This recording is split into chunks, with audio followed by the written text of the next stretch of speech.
Very good morning to all of you. आज हम lesson number 12 दशमः त्वमसि इस लेसन के शब्दार्थ पढ़ेंगे। फर्स्ट है इदानीम। इदानीम का अर्थ होता है अब, एकदा एक बार, स्नानाय नहाने के लिए, निर्मलम साफ, शीतलम ठंडा, पितरवाम तैरकर, नायकः नेता, चिरम देर तक, उत्तीर्ण पार कर लिया,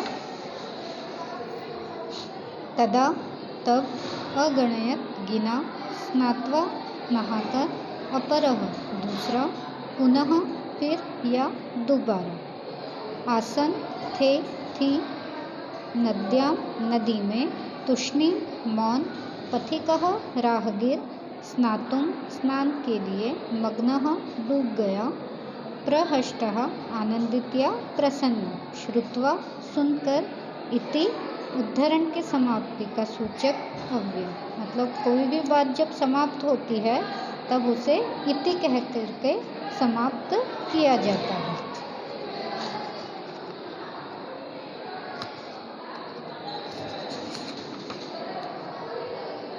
एकदा दशः बालकाः स्नानाय नदीम अगच्छन्। इसको पहले मैं समझा देती हूँ कि 10 बालक नहाने के लिए नदी पर जाते हैं।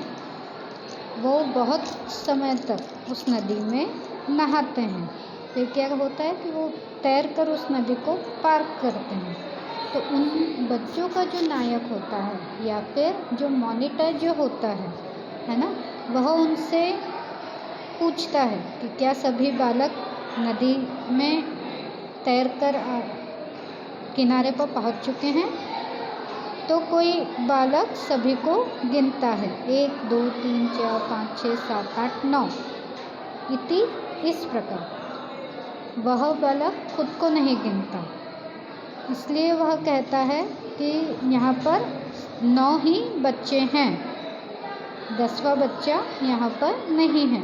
इसके अलावा दूसरा भी बालक जो है वह भी सबको गिनता है, लेकिन वह खुद को नहीं गिनता। तो वहाँ भी वापस से 9 ही बच्चे होते हैं। इस तरह वो निश्चय करते हैं, वो सभी बालक निश्चय करते हैं कि एक बच्चा जो है वह नदी में डूब गया। अब क्या होता है कि इस वजह से वह एक जगह पर दुखी होकर के बैठ जाते हैं। वहाँ पर कोई एक राहगीर निकलता है, ठीक है, अपने काम के लिए जा रहा होता है एक व्यक्ति, तो वो वहाँ से निकलता है। वह उन बालकों को दुखी देखकर उनसे कारण पूछता है कि तुम्हारे दुख का कारण क्या है। बालकों का जो मॉनिटर होता है या नायक जो होता है ना, तो वह नेता जो होता है वह क्या कहता है कि हम 10 बालक नहाने के लिए आए थे, लेकिन हम अभी मिल कर के 9 ही हैं। एक जो बालक है वह नदी में डूब गया। अब क्या होता है कि वह राहगीर उन सभी बच्चों को गिनता है। जब वो राहगीर उन सभी बच्चों को गिनता है तो वहाँ पर 10 ही बालक होते हैं। वह नायक को या नेता को कहता है कि तुम सभी बालकों को गिनो। तो वह 9 ही बालकों को गिनता है। अब क्या हुआ कि फिर पथिक ने या फिर राहगीर उसे कहता है कि 10वें तो तुम स्वयं हो, तो तुम स्वयं को नहीं गिनोगे तो 9 ही बच्चे उपलब्ध होंगे। इस वजह से 10वें तुम स्वयं हो।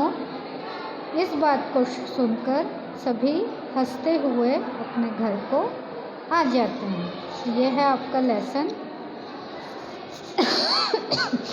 एक बार फिर से पढ़ लेते हैं। एकदा दशः बालकाः स्नानाय नदीं अगच्छन्। एक बार 10 बालक नहाने के लिए नदी पर आते हैं। ते नदी जले चिरम स्नानम अकुर्वन्। वह नदी जल में बहुत देर तक स्नान करते हैं। ततः ते तितर्वां पारम गता। उसके बाद वह तैरकर किनारे की ओर आते हैं। तदा तेषां नायकः अपृच्छत्।